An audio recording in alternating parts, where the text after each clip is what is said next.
অনেকে বলে হুজুর অনেক দোয়া করি আমার দোয়া কবুল হয় না, এরকম একটা অভিযোগ আছে না নাই? জোরে বলেন।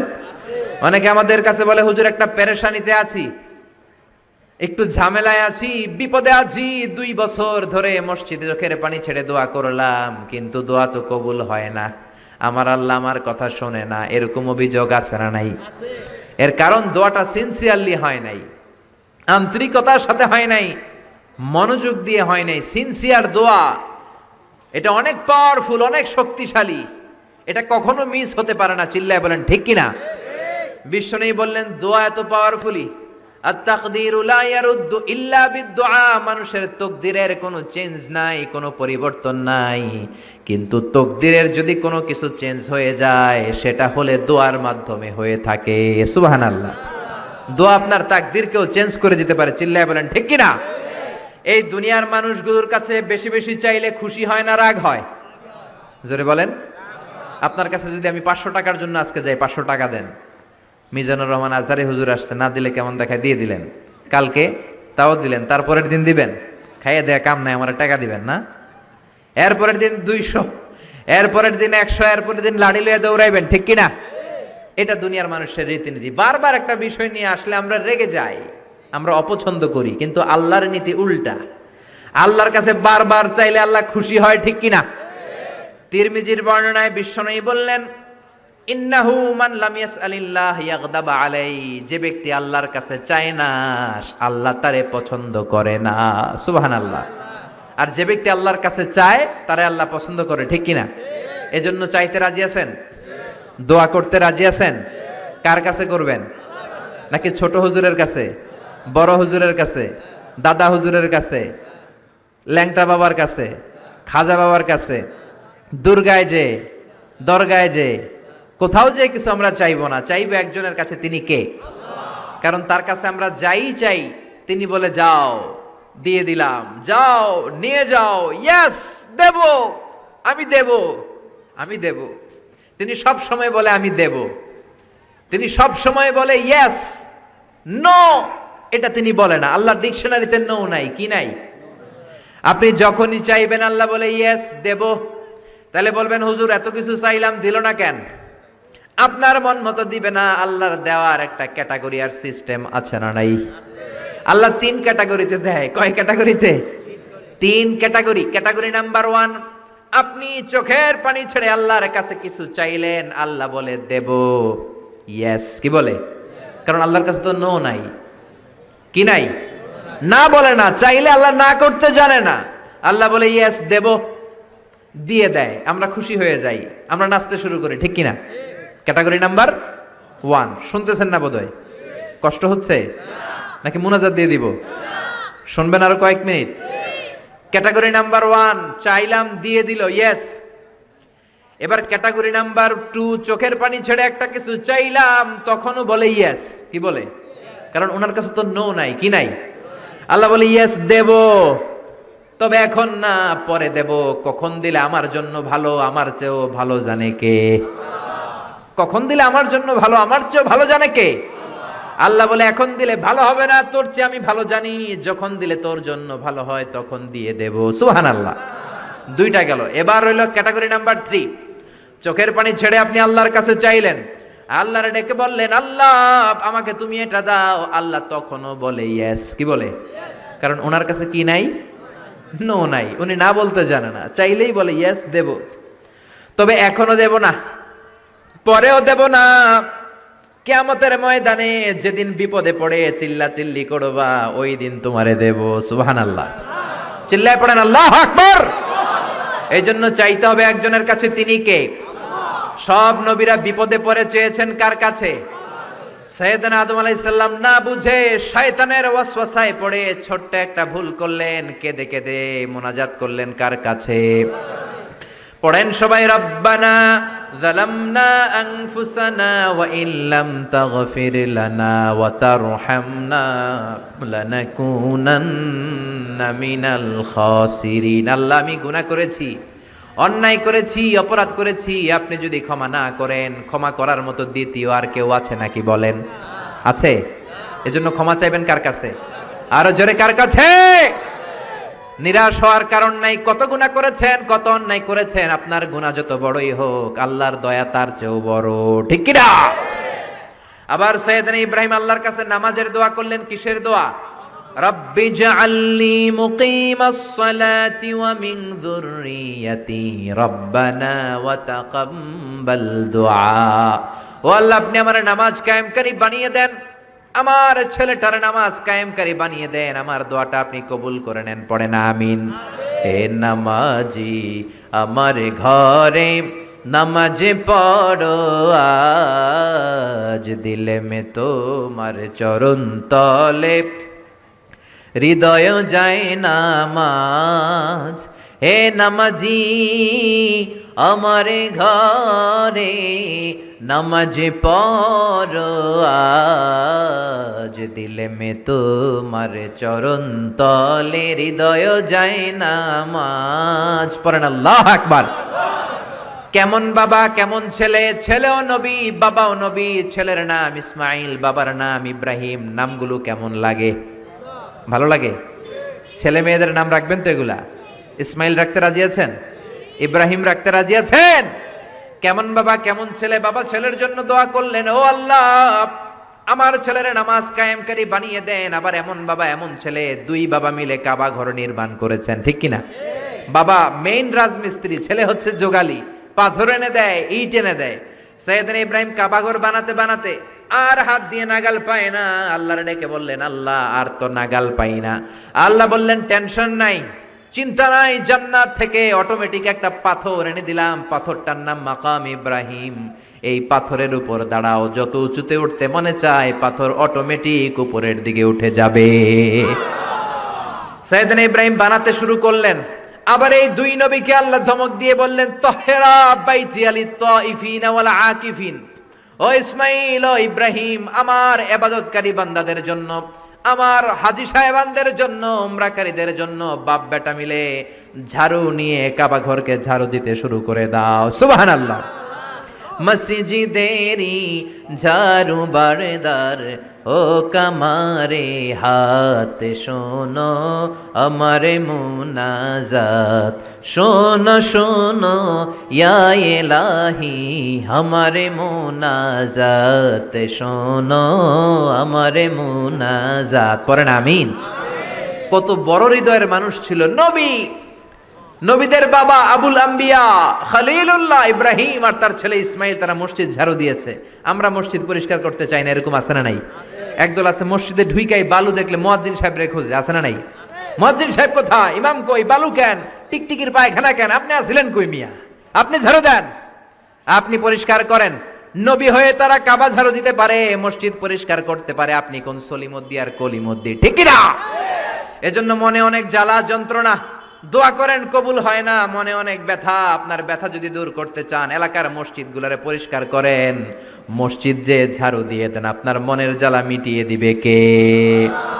আবার সাইয়েদনা ইউনূস আলাইহিস সালাম দোয়া করলেন, লা ইলাহা ইল্লা আনতা সুবহানাকা ইন্নী কুনতু মিনাল যালিমিন। বিপদে পড়েছেন, পড়ে এই দোয়া করেছেন। যত বিপদে পড়েন এই দোয়া পড়বেন। রাস্তায় অ্যাক্সিডেন্ট, এই দোয়া পড়েন। পেটে ব্যথা, এই দোয়া পড়েন। জেলের শিকার হয়েছেন, জুলুমের শিকার, এই দোয়া পড়েন। আমাদের বাংলাদেশে ঠেডা পড়লে এই দোয়া পড়ে, ঠিক কি না? তুফান হইলে, থান্ডার, বজ্রপাত হলে, দাদি নানীদের কাছে শুনছি এটা পড়ে। এটা শুধু তুফান হইলে পড়বেন না, এটা সব সময় পড়বেন, ঠিক কি না? এটা বিপদে পড়ার দোয়া। 1971 সালে পাকিস্তানি মিলিটারি বাহিনী আমাদের বাংলাদেশিদের উপর অনেক অত্যাচার করত। তারা জানতে চাইতো আমরা মুসলিম কিনা, মুসলিম হলে তারা ছেড়ে দিত, হিন্দু হলে আক্রমণ করতো, আছে না নাই? তারা দেখলেই জিজ্ঞেস করতো, সালে তুম মুসলিমা ওর হিন্দু, তুই মুসলমান না হিন্দু? অনেক মুসলমানও তখন বাঁচার জন্য কালেমা শিখে নিস। তো এক বাঙালি মুসলমানরা এক পাকিস্তানি মিলিটারি বাহিনী 71 সালে ধরছে, বেটা বল মুসলিম আর হিন্দু, তুই মুসলমান নাকি হিন্দু? বাঙালি কয় হাম মুসলিম, আমি মুসলিম। পাকিস্তানি বাহিনী বলে সালে কালিমা বাতাও, তাহলে কালিমা বল। বাঙালি কয় লা ইলাহা ইল্লা আনতা সুবহানাকা ইন্নী কুনতু মিনাজ জালিমিন। পাকিস্তানি কয় সালে ये तो मुसीबत का कलिमा है। বাঙালি কয় হাম তো भी मुसीबत में है।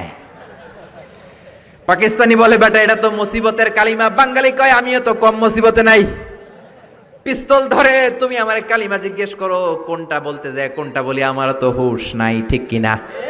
এজন্য বিপদে পড়লে এই দোয়া পড়ার দরকার আছে না নাই? আবার জাকারিয়া আলাইহিস সালামের ছেলে নাই, উনি ছেলের জন্য দোয়া করলেন কার কাছে? রাব্বি লা তাযারনি ফারদান ওয়া আনতা খায়রুল ওয়ারিসিন। ও আল্লাহ, আপনি আমারে আটকুরা বানাবেন না, নিঃসন্তান বানাবেন না, সন্তান দিয়ে আমার কলিজাটা ঠান্ডা করে দেন। যাদের সন্তান নাই আল্লাহর কাছে বেশি বেশি করে চান, মনের জ্বালা দূর করে দিতে পারে কে? কেউ যেটা পারে না সেটা পারে কে? নাকি মাজারে যে খাসি মানত করবেন? মুরগি, মোমবাতি, লাল শালু, মশারি, সর্বনাশ, অনেক মাজারে মশারি দেওয়া। তো তোমার পীর সাহেবের কি মশাই কামড়ায়? হ্যাঁ, যে লোকটা মাজারে মশারি দেয় দেখবেন ওর বাপেরে মশাই খায়, ওর মারে মশাই কামড়ায়, চিল্লায় বলেন ঠিক কিনা? আরে বাবার কাছে যাও, মায়ের কাছে যাও, তাদের দোয়া বুলেটের আগেও কবুল হয়ে যায়। বুলেট মেরেছেন, বুলেট মিস হতে পারে, বোমা মেরেছেন, বোমা মিস হতে পারে, মায়ের দোয়া মিস হতে পারে। ওগো মা তুমি এই ধরনের শ্রেষ্ঠ নেয়ামত, তোমারই পদ তলে রয়েছে জান্নাত। ওগো মা তুমি এই ধরনের শ্রেষ্ঠ নেয়ামত, তোমারই পদ তলে রয়েছে জান্নাত, ঠিক কিনা? এজন্য দোয়া চাইবো মায়ের কাছে, বাবার কাছে। অনেকে না বুঝে মাজারে মশারি দেয়, লাল শালু দেয়, মোমবাতি দেয়। যে লোকটা মরে আছে ওর কি আলোর দরকার আছে? জোরে বলেন। আপনার জ্বালানো মোমবাতির আলো মাটি ফেড়ে কবরে ঢুকে সে আলো পায়, তো তাকে দেন কেন? গ্রামের যে সমস্ত ছেলে মেয়েদের ঘরের মধ্যে ইলেকট্রিসিটি নাই, জেনারেটর নাই, বিদ্যুতের অভাবে পড়াশোনা করতে পারেন, ওই মেধাবী ছেলেগুলোর ঘর খুঁজে খুঁজে তাদের ঘরে মোমবাতি পৌঁছায় দেন। আপনার আব্বার কবরটারে আলোকিত করে দিবে কে? এগুলো করে না, মাজারে যে খাসি দেয়, মাজারে ছাগল দেয়। মাজারে ছাগল দেয়া যাবে না, খাসি দেয়া যাবে না, মানত করা যাবে না। মানত করতে হবে একজনের জন্য, তিনি কে? সে আল্লাহ বললেন গোলাম চাইতে হবে শুধু আমার কাছে। সব নবীরা এইভাবে দোয়া করেছেন। সৈয়দনা ঈসা আলাইহিস সালাম দোয়া করেছেন, আল্লাহ আপনার কাছে আমি দোয়া করি আমারে আপনি শেষ নবী বানায়া দেন। কোন নবী? জোরে বলেন। এটা কি সম্ভব? কারণ শেষ নবী একজন আছে না নাই? কি নাম? সবাই বলেন কি নাম? মুহাম্মদ সাল্লাল্লাহু। আল্লাহ বললেন না না, উল্টা পাল্টা আবদার করো না, ওই নবুয়তি দিয়ে দেয়া হয়েছে। ঈসা বললেন ওকে, আমি পড়েছি ইনজিলের মধ্যে ওই নবীর উম্মতদের এত মর্যাদা, বনি ইসরাইলের অনেক নবীর চাইতে নাকি উম্মতে মুহাম্মাদের মর্যাদা অনেক বেশি হবে। আল্লাহ শেষ নবী আমাকে বানালেন না, ওকে, কিন্তু আমার উম্মতকে ওই উম্মত বানান। আল্লাহ বলেন নো, ওইটাও দেয়া হয়ে গেছে। পাবে কে? বিশ্বনবী পাবে। বিশ্বনবীর উম্মত আমরা হলাম উম্মতে মুহাম্মাদি। আমাদের মধ্য থেকে যারা আলেম হবে, হক্কানি আবেদ হবে, আল্লাহর ওলি হবে, বনি ইসরাইলের অনেক নবীদের চাইতেও তাদের মর্যাদা বেশি হয়ে যাবে। সুবহানাল্লাহ। এবার উনি চোখের পানি ছেড়ে দিলেন। আল্লাহ দোয়া করলাম আমারে শেষ নবী বানান, বানালেন না। দোয়া করলাম আখিরি উম্মত আমারে দেন, আমারে দিলেন না। এবার আমি দোয়া করি, এই দোয়া কিন্তু ফেলতে পারবেন না। আল্লাহ বললেন করো করো। সাইয়েদনা ঈসা বললেন আল্লাহ তাহলে আপনি আমাকে এই পৃথিবীর মধ্যে ওই নবীর উম্মত করে আরেকবার দুনিয়াতে পাঠানো লাগবে। সুবহানাল্লাহ। কবুল করে নিল কে? পৃথিবীতে একজন নবী এখনো মরে নাই। কি নাম? ঈসা আলাইহিস সালাম। উনি আসবেন। ইমাম মাহাদির 7 বছর যখন হবে, তার গভর্নিং 7 বছর চলে যাওয়ার পরে আসবেন। ঈসা আলাইহিস সালাম যখন আসবেন, এসে দাজ্জালকে, অ্যান্টি ক্রাইস্টকে নিজ হাতে হত্যা করবেন। চিল্লায় বলেন ঠিক কিনা? এটা ছিল ঈসা নবীর দোয়া। এবার বিশ্বনবী কোন দোয়া করেছেন জানার দরকার আছে না নাই? বিশ্বনবী বলেন লিকুল্লি নবীন দাওয়াতুন মুস্তাজাবা। প্রত্যেক নবীর জন্য একটা করে দাওয়া মুস্তাজাবা আছে। আলেম যারা আছেন তারা বুঝবেন। দাওয়া মুস্তাজাবা মানে এমন দোয়া যেটা কবুল হয়ে যায়। দোয়া করলেই, কথা বলেন, দোয়া করলেই কবুল। এরকম দোয়া রব্বুল আলামিন সব নবীকে একটা একটা করে দিয়েছেন। ওই দোয়াটা করলেই সেকেন্ডের মধ্যেই কবুল করে দেয় কে? আল্লাহ। সব নবী ওই দোয়া দুনিয়াতেই করে ফেলেছে। বিশ্বনবী বললেন লিকুল্লি নবীন দাওয়া মুস্তাজাবা। সব নবীর জন্য একটা স্পেশাল দোয়া আছে, দাও বিহা, যেই দোয়াটা নবীরা দুনিয়াতেই করে ফেলেছে। ওয়া ইন্নী আখতাবিউ দাওয়াতি শাফাআতান লি উম্মতি ইয়াউমাল কিয়ামাহ। আল্লাহু আকবার। আর আমি আমার দাওয়া মুস্তাজাবা স্পেশাল দোয়াটা এখনো করি নাই। আমার দোয়াটা এখনো আমি জমিয়ে রেখেছি। কিয়ামতের কঠিন ময়দানে আমার উম্মত যখন বিপদে পড়ে যাবে, আমার উম্মতের জান্নাতে যাওয়ার ব্যাপারে ঝামেলা লেগে যাবে, আল্লাহর অনুমতি ক্রমে শাফাত করে করে আমি আমার উম্মতদেরকে জান্নাতে ঢুকিয়ে দেব।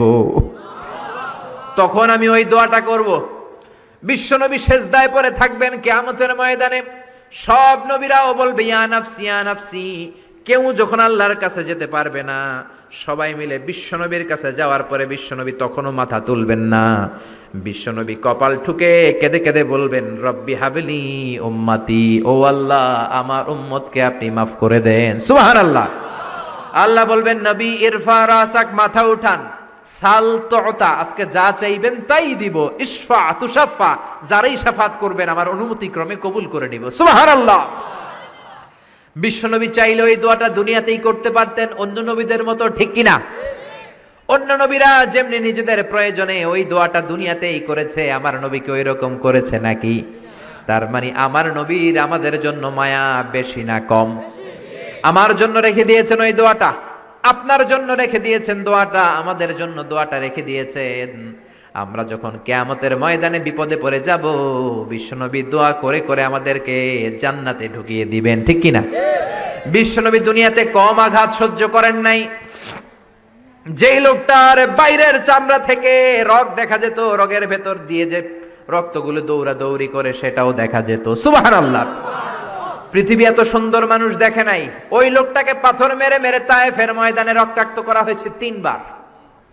আমি দেখে এসেছি এবার জায়গাটা। একবার আহত হলেন, আবার উঠলেন, আবার পাহাড়ের কাছে গেলেন, আবার মারা হলো, আবার পাহাড়ের ওই পাশে গেলেন, আবার মারা হলো।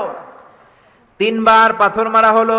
বিশ্বনবী নিজের কোনো প্রয়োজনে, নিজের স্বার্থের জন্য যান নাই, তায়েফবাসীদের জান্নাত নিশ্চিত করার জন্য, তাদের ভালোর জন্য, তাদেরকে দাওয়াত দেওয়ার জন্য গিয়েছেন। তারপরও মাইর আসানা নাই, তখনও বিশ্বনবী দোয়া করেন নাই। ওই দিন যদি দোয়া করতেন আল্লাহ তায়েফবাসীদেরকে আপনি শেষ করে দেন, সেকেন্ডের মধ্যে পুরো তায়েফকে পাউডার করে দিতে পারত কে? উহুদের ময়দানে তীর এসে বিশ্বনবীর দাঁতের মধ্যে বিঁধে গেল, ঝরঝর করে রক্ত ঝরলো। ওই কঠিন দিনেও বিশ্বনবী ওই দোয়াটা করেন নাই, ঠিক কিনা? বদরের ময়দানে 313 জন সাহাবী নিয়ে বিশ্বনবী চোখের পানি ছাড়ছেন। আবু বকর বলেন ইয়া রাসূলুল্লাহ, ইয়া হাবিবাল্লাহ, মাথা উঠান, আপনি এমন ভাবে দোয়া করেছেন আমার মন সায় দেয়, আমার মন বলে আজকের দোয়া আল্লাহ ফেরাবে না, ওঠেন। বিশ্বনবী চাইলে ওই জন্য বলতে পারতেন কুরাইশদেরকে আল্লাহ আপনি নাস্তানাবুদ করেন, করে দিত কে? প্রচন্ড ক্ষুধার সময় বিশ্বনবী যখন মক্কায় কেঁদে কেঁদে হয়রান, তখন ওই দোয়াটা করেন নাই, ঠিক কিনা? 3 বছর আত্মীয় স্বজন সহ শিয়াবে আবু তালেবে জেল খেটেছেন। কয় বছর? জোরে বলেন।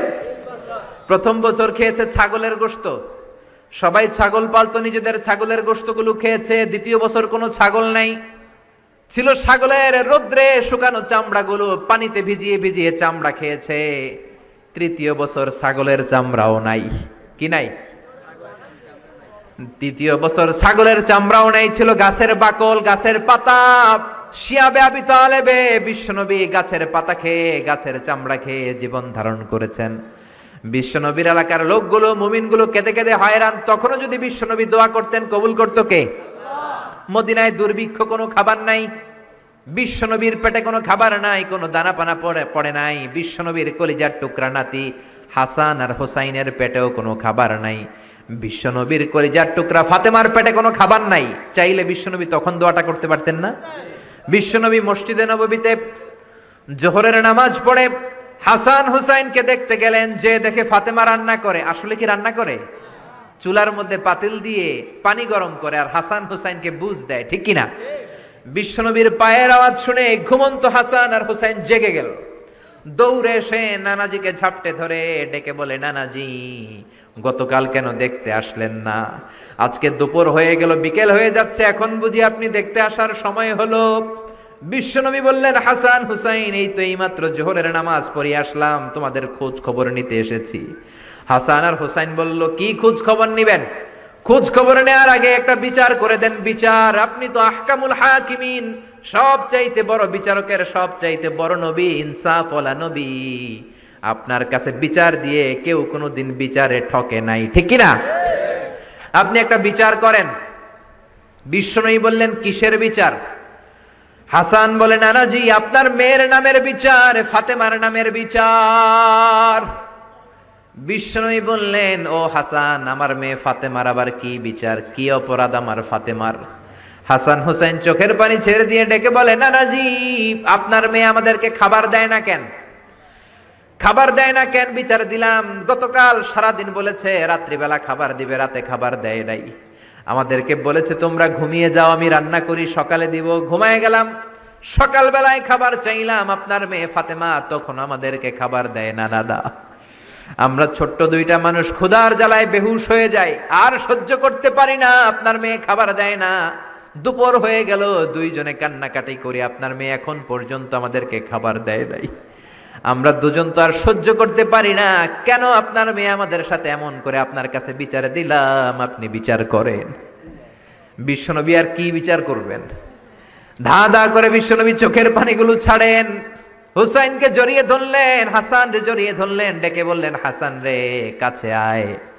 বিশ্বনবী শাম দেশের জুব্বা পরতেন, শাম দেশের জুব্বাটা উপরের দিকে উঠালেন, হাসান রে দেখালেন, এই তো দেখ তোর নানার পেটের মধ্যে 3টা পাথর বাঁধা। একদিন না খেয়ে থাকার কারণে তোদের পেটে এত জ্বালা, এত কষ্ট। আমি বিশ্বনবীর পেটে গত 3 দিন যাবত কোনো দানা পানি পড়ে নাই।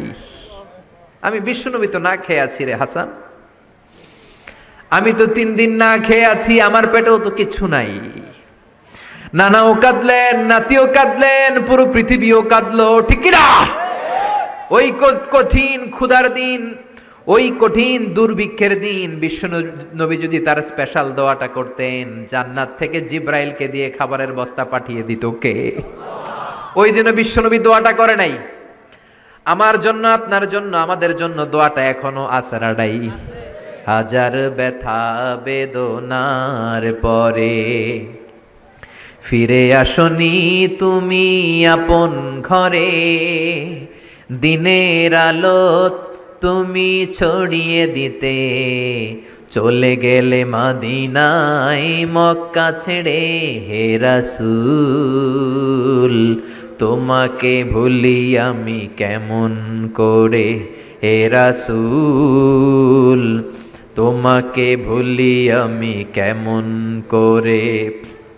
খেয়ে না খেয়ে দিন প্রচারের কাজে নিজেকে দিয়েছ বিলিয়ে, তাই ফের কাফিরেরা চিনল না সে আলো, দুষ্ট ছেলেদের পিছু দিল লেলিয়ে। পাথরের আঘাতে ক্ষত বিক্ষত হয়ে সারা শরীর থেকে রক্ত ঝরে, হে রাসূল তোমাকে ভুলি আমি কেমন করে, হে রাসূল তোমাকে ভুলি আমি কেমন করে। পড়েন আল্লাহু আকবার। কি দিল দরিয়া নবী ছিল, নিজের বিপদের কথা ভুলে গিয়ে, নাতির বিপদের কথা ভুলে গিয়ে, ফ্যামিলির কথা ভুলে গিয়ে উম্মতের জন্য কেঁদেছে, ঠিক কিনা? গোটা বিশ্বের জন্য শিক্ষা এনেছে, সভ্যতা এনেছে, আমাদেরকে ভদ্রতা শিখিয়েছে। আর ওই নবীরে গালি দেয় এরকম কিছু ব্লগার বাংলার জমিনে আছে না নাই? তারা মানুষ নাকি শয়তান? এগুলো পিতৃ পরিচয়হীন জারদ সন্তান, জোরে বলেন ঠিক কিনা? দুই জায়গায় কেউ যদি আমাদেরকে ইনসাল্ট করে আমরা সহ্য করতে পারি না। এক হচ্ছে কোরআন, কোরআনকে নিয়ে গালি দিলে আমাদের কলিজায় আগুন আছে না নাই? বিশ্বনবীরে গালি দিলে কলিজায় আগুন ধরে যায়, যদি না ধরে যায় তুমি মুমিন নও, তুমি মুনাফিক। চিল্লা এখন ঠিক কিনা? বিশ্বনবীরে গালি দিলে কলিজায় আগুন লাগে, কলিজায় আগুন লাগে মুসলমান? কার কার লাগে? দু হাত উঁচু করে আল্লাহর দেখা। লিল্লাহে তাকবীর, লিল্লাহে তাকবীর, লিল্লাহে তাকবীর। আল্লাহ আমাদের হাতগুলোকে কবুল করে নাকি আমরা পড়ি আমিন। আর জোরে পড়েন আমিন। এজন্য বিশ্বনবীর সুন্নাহ আমাদের আসল সম্বল। বিশ্বনবী যে শিক্ষা আমাদের কাছে রেখে গিয়েছেন সেটাই সম্বল, ঠিক কিনা? বিশ্বনবীর আগের গুনাহ মাফ, পরের গুনাহ মাফ, তারপরেও তিনি আল্লাহর কাছে যখন দোয়া করতেন ছোট্ট বাচ্চার মতো হাউ মাউ করে কেঁদে দোয়া করতেন। আমরা করি? আমাদের কান্না আসেই না।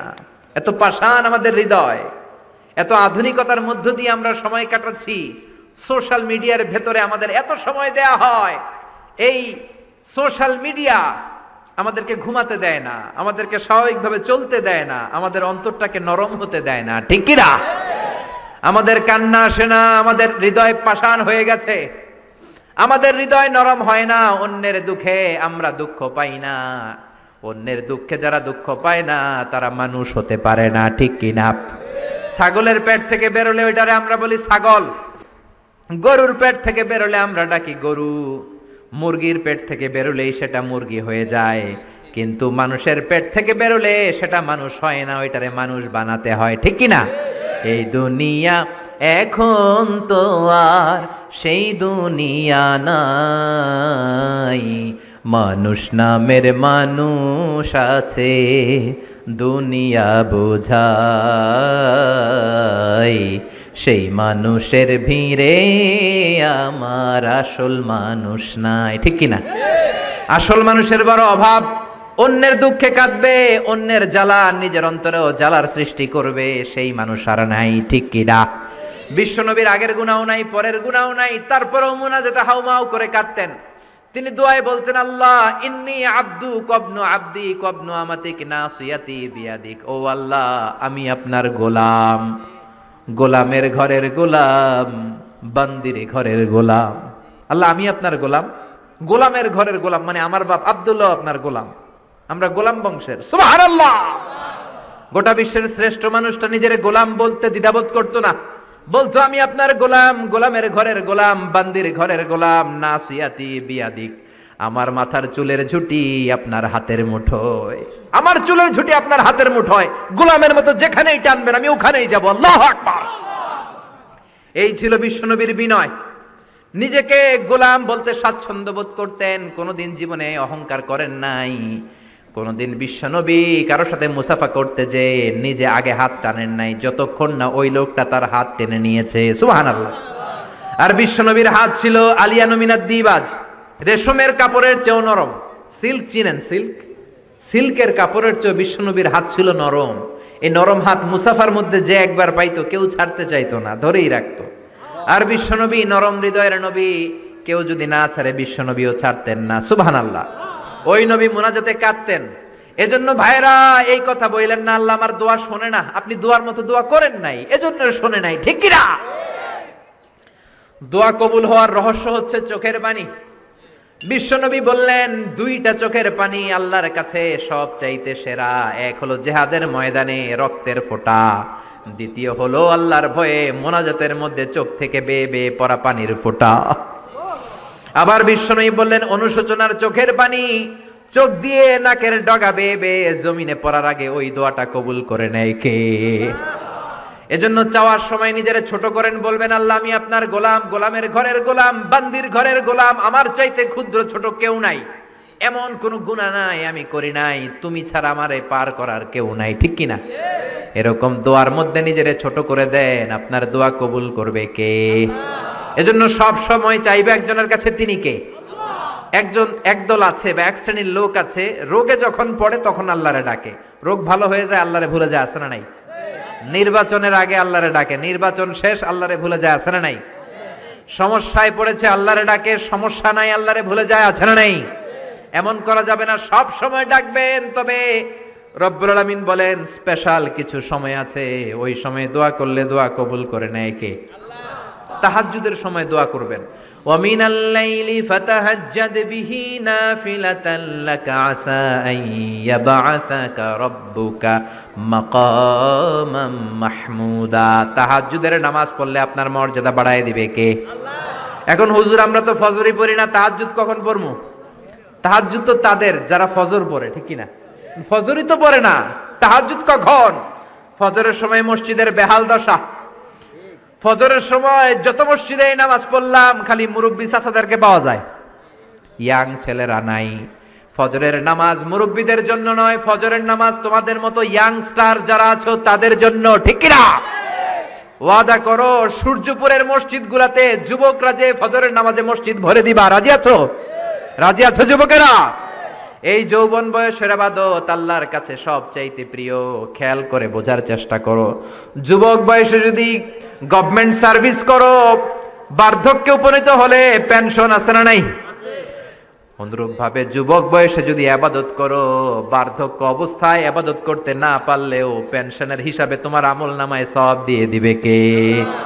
এজন্য যুবক বয়সের আবাদত আল্লাহর কাছে প্রিয়। মসজিদ তখন ধরে যখন আর কাজ করার সুযোগ নাই। মসজিদে তখন যায় যখন কেউ চাকরিতে নেয় না। মসজিদে তখন যায় যখন ঘরের কেউ তার সাথে কথা বলতে চায় না, মানে বয়স হয়ে গেছে 70। তখন দাড়ি রাখে যখন শেভ করতে গেলে হয় গাল কাটবে নয় ব্লেড ভাঙবে, ঠিক কিনা? এজন্য যুবক বয়সে মসজিদে যাও, এখন তোমাদের রক্ত গরম, যা চাও তোমরা তাই করতে পারো।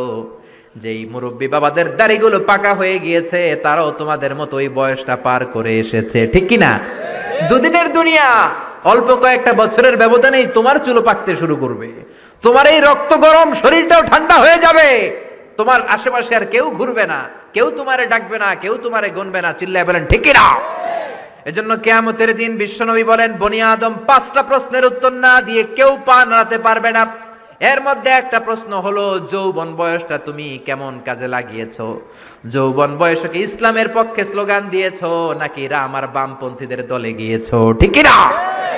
যৌবন বয়সে কি তাফসির মাহফিলে গিয়েছো নাকি মমতাজের গানের কনসার্টে গিয়েছো? যৌবন অবস্থায় তুমি কি কোরআনের অর্থ পড়েছো, ইসলামী সাহিত্য পড়েছো নাকি চটি বই পড়েছো, ঠিক কিনা? পাই টু পাই কিয়ামতের দিন জিজ্ঞেস করবে কে? চিল্লায় বলেন কে?